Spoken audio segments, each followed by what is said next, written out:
వేల కోట్లు పండించే రైతు నుంచి ఇన్సూరెన్స్ కట్టి మర్చిపోయాడు దుర్మార్గం. నాకు ఏంటి కదా అంటే సోదరులారా, చాలా టైం అవుతుంది, మళ్ళీ వస్తాను, నేను వదిలిపెట్టను. పులికి ఎలా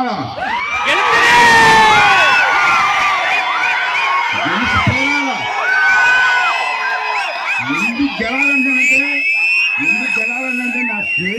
నా స్నేహితుడు కాబట్టి గెలాలని చెప్పట్లేదు నేను. ఇక్కడ మాట వినండి, ప్రభాకర్ నా తమ్ముడు కాబట్టి గెలాలని చెప్పట్లే. ఒక రాజకీయ నాయకుల లక్షణం ఏంటంటే ప్రజలకు ఎక్కడ నష్టం జరిగితే అక్కడ ఉన్నవాడే రాజకీయ నాయకుడు. ప్రజలకు అన్యాయం జరిగితే అన్యాయం చెప్పేవాడే రాజకీయ నాయకుడు. పోలీస్ స్టేషన్లో గొడవ జరిగితే నేను ఉన్నాను నీ కోసం వచ్చేవాడే రాజకీయ నాయకుడు. రోడ్డు మీద యాక్సిడెంట్ జరిగితే హాస్పిటల్కి వెళ్ళి పలకరించేవాడు రాజకీయ నాయకుడు. అటువంటి అన్ని గుణాలు ఉన్న వ్యక్తి మన తమ్ముడు. మనకెందుకండి లండన్ బాబులు, అమెరికా బాబులు, మనకెందుకండి? ఇటువంటి పట్టండి, మీకు అండగా ఉంటాడు, తోడుగా ఉంటాడు. తమ్ముడికి అండగా మేముంటాం, సపోర్ట్గా. మళ్ళీ ఎలక్షన్లో వస్తాను, గెలిపించండి, ఇటువంటి వాళ్ళని గెలిపించండి. గెలిపించి మీ అందరికీ అండగా ఉండేలా చూసుకోండి అని చెప్పి ఒక మాట చెప్పడం కోసం ఈరోజు ఇక్కడ రావడం జరిగిందని చెప్పి ఈ సందర్భంలో మీ అందరికీ మనం చేస్తానండి. రెండోది ఏంటంటే, రేపు జగన్మోహన్ రెడ్డి పిచ్చినా కొనుక్కుంటున్నారు. ఒక్కొక్కప్పుడు నిన్న నిజం మాట్లాడండి, ఫాస్ట్ చూసారా రోడ్డు మీద సిద్ధం అంట జైలుకి. ఏమన్నాడండి? సిద్ధం జైలుకి. దాంట్లో అర్థం తెలుసా? జైలుకి, నేను జైలుకి పోవడానికి సిద్ధం అన్నాడు. అది దాంట్లో అర్థం. నేను సిద్ధం అంటే ఎత్తు అనుకున్నాను, ఇద్దరు కాదు, నేను జైలుకి పోవడానికి సిద్ధం అంటున్నాడు. అంటే తప్పనిసరిగా పోతాడు జగన్మోహన్ రెడ్డి. నీకు వాళ్ళు చెప్తున్నాను, నేను సంతోషంగా జైలుకి పోతాను వాళ్ళు అనుకున్నామో. ఇంకా 3 నెలల్లో చంద్రబాబు ముఖ్యమంత్రి అవుతాడు. నువ్వు జైల్లో ఉన్నా, లండన్లో ఉన్నా, అమెరికాలో ఉన్నా తీసుకొచ్చి నువ్వు చిన్న డబ్బంతా కక్కించి మళ్ళీ ప్రజలకు ఇచ్చే ఏర్పాటు మేం చేస్తామని చెప్పి ఈ సందర్భంలో మీ అందరికీ మనం చేస్తున్నాం.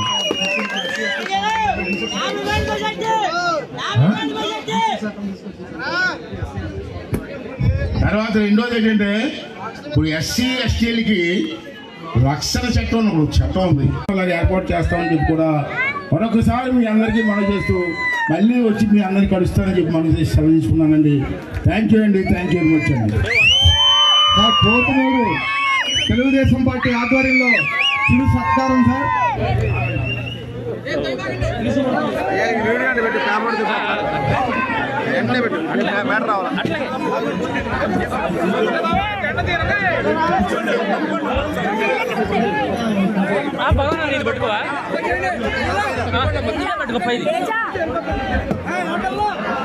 పోతునూరు గ్రామ తెలుగుదేశం పార్టీ వారికి అవకాశం ఇవ్వాల్సిందిగా కోరుచున్నాం. పోతునూరు గ్రామ తెలుగుదేశం పార్టీ వారికి అవకాశం ఇవ్వాల్సిందిగా కోరుచున్నాం.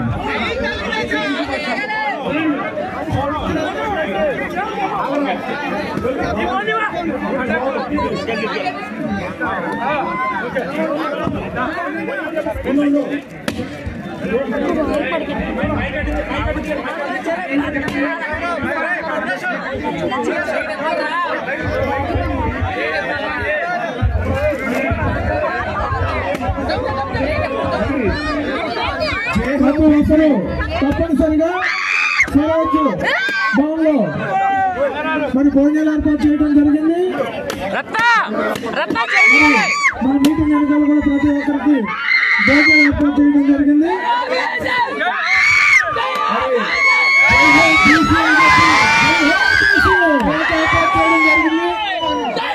మన ప్రీతమ నాయకులు అయ్యలపాత్ర గారు, ప్రభాకర్ గారు, మైదాన్ రంగారావు కలిసి కేక్ ను కట్ చేసి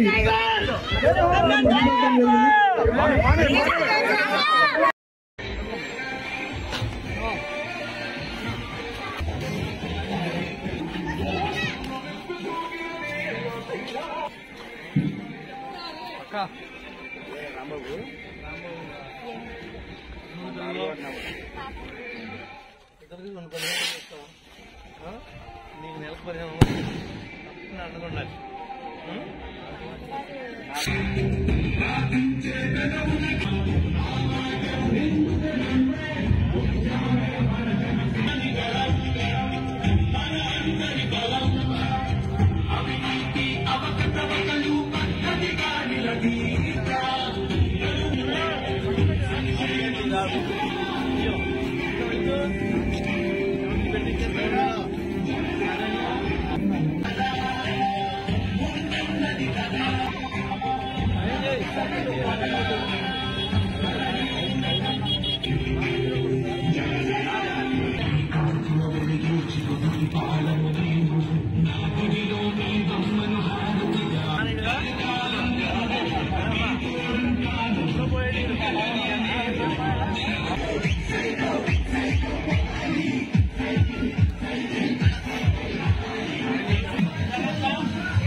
లేదా ఉందండి అక్కడ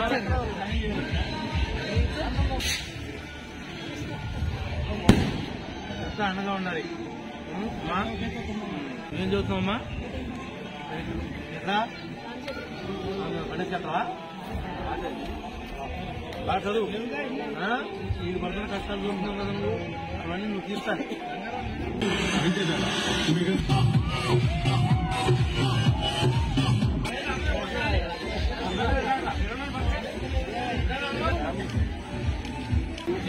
రెడీ మిక్స్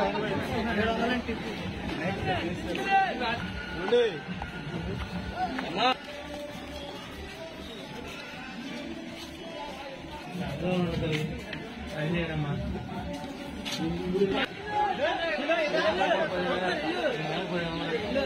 సరేనా?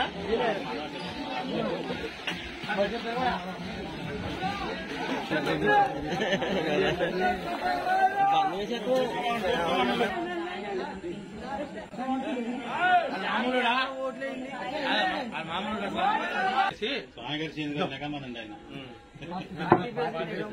పార్టీ బేసినంత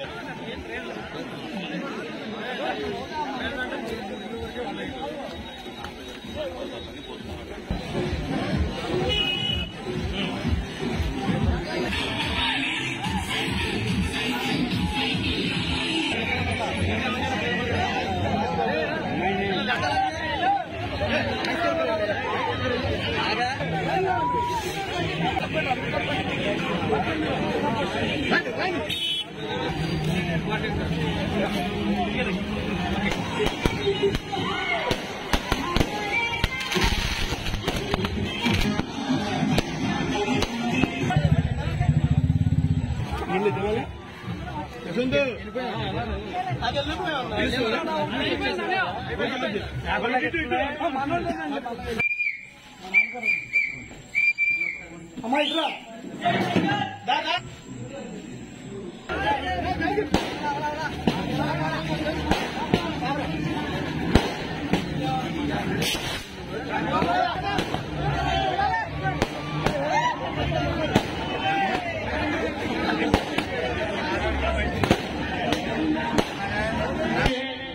ఆనాడు రోడ్డులమ్మట తిరిగి రంకేశాడు. నేనున్నానని, నేను విన్నానని, నా ఎస్సీలు అని, నా బీసీలు అని, నా మైనార్టీలు అని ఎవరికి కూడా, ఎవరికి అంటే ఏ ఒక్క వర్గానికి కూడా, ఏ ఒక్క కులానికి కానీ, చదువుకున్నటువంటి విద్యార్థులకు కానీ, ఇల్లు కట్టుకునేటువంటి పేద మధ్య తరగతి వర్గాలకు కానీ ఎవరికి ఏమీ చేయలేనటువంటి ఒక అసమర్థ ముఖ్యమంత్రిగా ఈ రాష్ట్రంలో ఉన్నాడంటే అది ఏకైక వ్యక్తి జగన్మోహన్ రెడ్డి. ఈనాడు రాష్ట్రంలో 3 రాజధానులని మాయమాటలు చెప్పాడు. ఎన్నికలప్పుడు 3000 పెన్షన్ అని చెప్పి 58 నెలల తర్వాత మీరు గుర్తుపెట్టుకోండి, 58 నెలల తర్వాత 3000 ఇచ్చాడు. ఆనాడు ఎన్నికలప్పుడు ఎందుకు చెప్పలేదు నువ్వు? నేను సంవత్సరానికి 250 ఇస్తానని నీ దగ్గర దమ్ముంటే అప్పుడు చెప్పాలి, ఓట్లు రాకముందు. కానీ చంద్రబాబు గారు 200 దాన్ని 2000 చేశాడు. ఎల్ఈడి లైట్ నేనేసిందే, ఇవాళ దానికి గది పెట్టింది. డ్రైనేజ్ వేసింది నేనే, కాలనీలో సిమెంట్ రోడ్లు వేసింది మన ప్రభుత్వమే. ఇది గెలిచిన తర్వాత అమ్మపాలెన్ని ఉద్ధరించింది ఏమీ లేదు, ఏమీ ఉద్ధరించలేదు. బైపాస్ రోడ్డు కాడి నుంచి అంజలీపురం దాకా మీరు అడిగితే తారు వేశారు. రోడ్డు దిగాలన్నా, కొప్పగల్ రోడ్డు దిగాలన్నా అమ్మపాలెంలో ఆ తారు రోడ్డు ఎవరిచ్చాడు? ఎవరు శాంక్షన్ చేశాడు? మీ నాయకులు. ఉగాది పక్షంగా ఉన్నాయి, తప్పనిసరిగా ఈ డబ్బేంటో తినేస్తుందని చెప్తా. ఈనాడు మన ప్రభుత్వం అధికారంలో ఉన్నప్పుడు 80 రూపాయలకి పేదవాళ్ళు కష్టపడి పనిచేస్తే 2 పెగ్గులు వేసుకుంటే క్వార్టర్ బాటిల్ 80 రూపాయలు ఉండేది. అదే 80ని నాసి రకమైనటువంటి మందు పెట్టి ఏమో పెద్ద దున్నపోతులాగా మారింది. కరెంటు బిల్లు పెరిగిన కొద్దికి రేట్లు పెంచేశాడు. మీరు అర్థం చేసుకోండి. రంగు నీళ్లు నింపి మత్తు సరిగ్గా రాంది, ఒకవేళ మత్తు వస్తే వాళ్ళ లివర్ల మీద, గుండె మీద, కిడ్నీ మీద, మెదడు మీద ఏవైతే ఆర్గాన్స్ ఉన్నాయో ఆ ఆర్గాన్స్ అన్ని డ్యామేజ్ అయ్యేటువంటి నాసి రకమైనటువంటి మద్యాన్ని ఈ రాష్ట్రంలో విచ్చలవిడిగా సరఫరా చేసి పేద మధ్యతరగతి యొక్క కుటుంబాల్లో 5వ తరం లేకుండా పోవటానికి కారణం జగన్మోహన్ రెడ్డి. నువ్వు నీ ప్రభుత్వం కాదా అని అడుగుతున్నాం. మద్యపానం వల్ల, దోపిడీ చేయడం వల్ల కుటుంబాలన్నీ కూడా చితికిపోయినాయి.